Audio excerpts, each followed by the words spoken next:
Of the newer lines of generators on the market. This one is from Honeywell. It has several features that I think are important for you to consider when you're considering buying some kind of an alternative power supply. Now, there are really two types of generators that we talk about, the portable ones and the fixed ones that are in place as a standby unit. We're sticking strictly to the portable ones now. And even portable ones can be broken down into two types.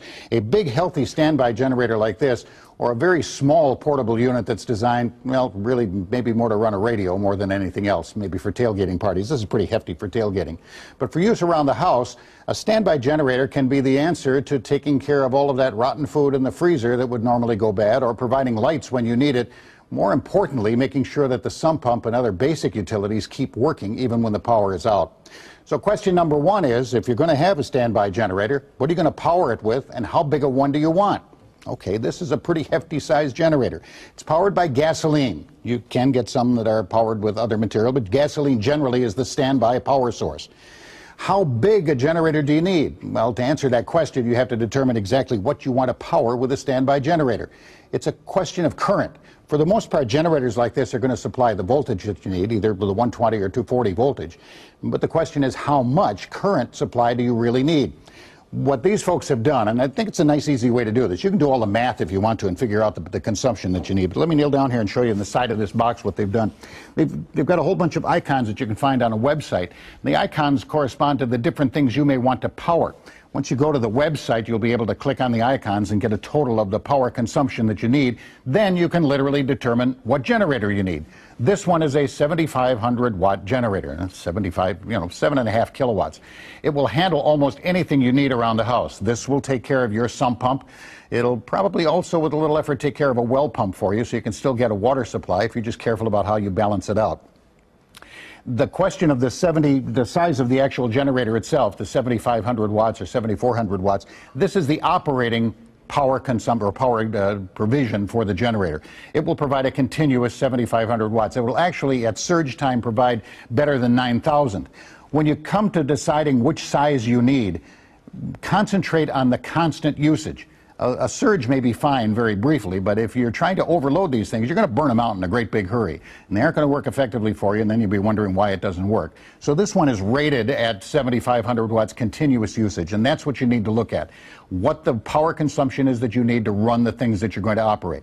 You determine that by, just either finding the wattage that's used on an individual appliance, or taking the voltage times the current draw and producing the watts and doing all of the math if you want to. Or again, you can use those icons. It's on the Honeywell website, so you'll be able to quickly find out exactly what it is that you need. Second thing you need to do is to maintain and operate it with gasoline.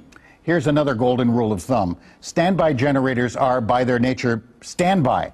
So if you keep the standby generator standing by, loaded with gasoline, ready to go, remember, gasoline can go bad in 30 days or even a little bit more.